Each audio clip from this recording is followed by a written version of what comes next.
Oh yeah, this is stuff about Biden and Xi Jinping looking to crack down on fentanyl. That's pretty cool, I guess. In one of the biggest actions the administration has taken against fentanyl trafficking, the U.S. on Tuesday announced a series of indictments and sanctions against 14 people and 14 firms across China and Canada related to the import of the drug to the United States. Huh. Leaders from the Treasury, Justice, and Homeland Security Departments, the DEA, and the Postal Inspection Service are set to gather at the Justice Department headquarters Tuesday afternoon to outline the administration's latest action against what it calls a, quote, major China-based syndicate that sold chemicals to American drug dealers and Mexico-based cartels. All but two of the firms and one of the people targeted are based in China. Huh. Well, that's pretty good. Based? Yeah, it's pretty based. You can have two positions simultaneously, one of which is that drug use should be decriminalized, and one of which is that it's probably a good thing for, like, billionaire drug cartel syndicate overlords to not be able to push extremely dangerous, highly addictive drugs onto the streets of America. I think it's okay. You can balance those two if you want to. The Biden administration has imposed over 200 sanctions with regards to fentanyl trade. Huh. Yeah, fentanyl is crazy dangerous. Fentanyl deaths over time chart. The number of people who die per year in fentanyl overdoses is just... Look, this chart right here from 1999 to 2021. Look at this. This isn't like exclusively fentanyl. This is just generally. Notice how high it spiked up after COVID. 2020 goes right back up. Like, boom. 100,000 plus overdose deaths a year. Insane. It's genuinely bad. People keep mixing it into other things. Yeah, a big problem with fentanyl, as I understand it, isn't just that it's extremely dangerous and extremely addictive. It's that it's cheap, easy to make, and you can cut it with other stuff to make it much more addictive. That's the case for a lot of drugs, but in this case, it's very cheap to cut and very addictive to cut, so a lot of people are incentivized to do it, to keep people addicted. National drug overdose deaths based on drug. Look at that, dude. Holy shit. Synthetic opioids other than methadone, primarily fentanyl. That's the gray line right there. Jesus Christ. This is literally like from the end of the Obama administration to now. Like, it's like no time. Like I graduated high school in 2011. Yellow is meth, basically. Orange is cocaine, which I assume includes crack. Prescription opioids is light blue, which has... See, this is interesting. This is what I was talking about earlier, where I used to believe that a big inroad to fentanyl was people being overprescribed prescription opioids, and I was wrong. The data didn't back that. Prescription opioids, look, the light blue, basically holding steady. Like, it's gone up a bit. Did you skip grades? I skipped second grade. But it hasn't really spiked up. The only drug for which overdose deaths have gone down is heroin. And that's almost certainly because people are using fentanyl now. Because fentanyl is also an opioid, albeit a synthetic one, and it's cheaper, and it's easier to use, and a bunch of other stuff. Yeah, stronger and easier to get.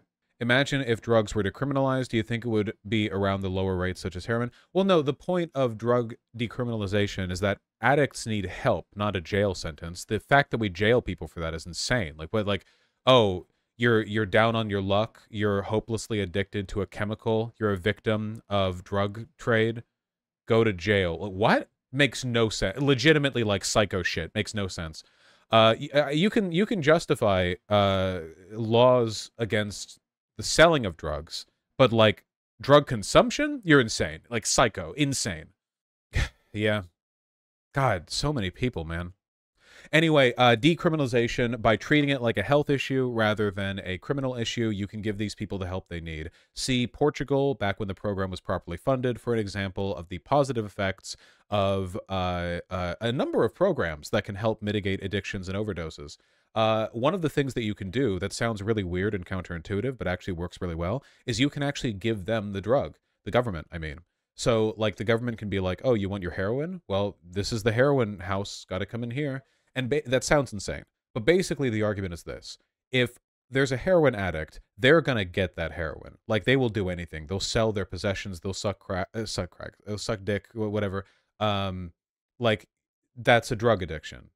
So let's leave aside the humiliation of forcing them to debase themselves and impoverish themselves to get the drug, give them the drug. But give it to them in a nice, clean, sterile government facility where the needle is clean, no transmission of diseases, and right next door, they have an addiction program. So while you're waiting there, you go up to the counter and you're like, "Can I have my heroin?" They're like, "Sure, just 1 minute. Take a ticket." And then you sit down, and then like you sit in the chair and you look down the hallway, and right across from you, there's like a addiction treatment center, and somebody walks up to you and they're like, "Hey, how you doing? Here for the addiction treatment?" And you're like, "No, no, I'm here for heroin." And they're like, "Ah, bummer. Well, hey, let us know. We've got like some free coffee. You can just, hey, why don't you just come by right now? You're waiting on your heroin anyway. You can just come by for like 15 minutes, take a look at the program. No big deal. No obligations here, bucko." And then you're like, "Yeah, okay, whatever." It usually takes a bit for them to get you the heroin. So you go over there and yeah, that's kind of how it starts, right? I know like a lot of that probably sounded like a joke, but I'm actually unironically describing the logic behind these programs, and they've been found to be very effective. So yes, and if you do the drugs and you end up having an overdose, you happen to be in a government facility staffed with doctors, so, someone can help. They've got Narcan. Yeah. National overdose deaths involving prescription opioids. Oh, this is really interesting. Look, the the light green line here, prescription opioids without any other opioid. So just regular prescription opioids, straight from the pharmacy. And the yellow line is in combination with synthetic opioids, aka fentanyl. So, hmm. Yeah, see, that's interesting. If I recall, most people, unless you remember math, just really want to escape the addiction, but physically they can't. Yeah, seriously. Like, most people, I don't think, know a meth addict. I don't. Or a fentanyl addict. I don't. Maybe they do. I don't know. It's gotten pretty bad out there. But I bet you a lot of people know an alcoholic or a binge drinker. And alcoholism is ruinous, of course. I don't think it's always as bad as being addicted to meth. I'm sure it varies depending on the person and circumstances. But the impression that I've always gotten from people with substance addictions is that they kind of wish they could stop, like almost every time, especially for something like meth or fentanyl. Like with alcohol, at least, there's a socially acceptable pretext, and it's a legal drug, meaning that, like, oh, maybe you drink too much, and that's bad, but you go to parties, you socialize. Okay, so like there's some kind of buffer there. There's some kind of like legitimizing force. Whereas with fentanyl or meth or whatever, like, fuck, can you imagine the shame? Like, I feel like if I would, so this is, I would simply not get addicted to meth. But if I had a meth addiction, I feel like every time I did meth, I would think that was the last time. I'm getting my shit together. I'm getting my life back on track. I'm going to go back to community college. I'm never touching this again. And then like day 1, day 2, day 3, you're fucking dying. By day 3, like, holy shit. And then you're like, okay, I just need like, oh man, fuck, this is hard. I've got other stuff going on. And like, fuck, I'm dealing, like, having a lot of trouble with work right now. Maybe when things are a bit better. And then you go get the meth one more time and you're like, okay, that's the last time. And this just happens for years until you die. In an environment like that, all you really need is the means and mechanisms and hope to get better. And government programs can provide that pretty cheaply, too. Keep in mind, economically speaking, that if you manage to spend a bit of money on a program and help recover like a meth addict, you're essentially making a productive citizen out of somebody. I know that sounds a bit cold, but, programs cost money. They have to justify themselves. You save a ton of money by doing this because the costs associated with a person's being arrested or being in jail, or like their like the cost benefit, like loss of their economic value because they're constantly fucking high on meth or whatever, like the benefits of curing a person or at least helping them live a better life, vastly worth the cost. You're basically printing money. Studies have shown this. You are literally gaining money if you do this.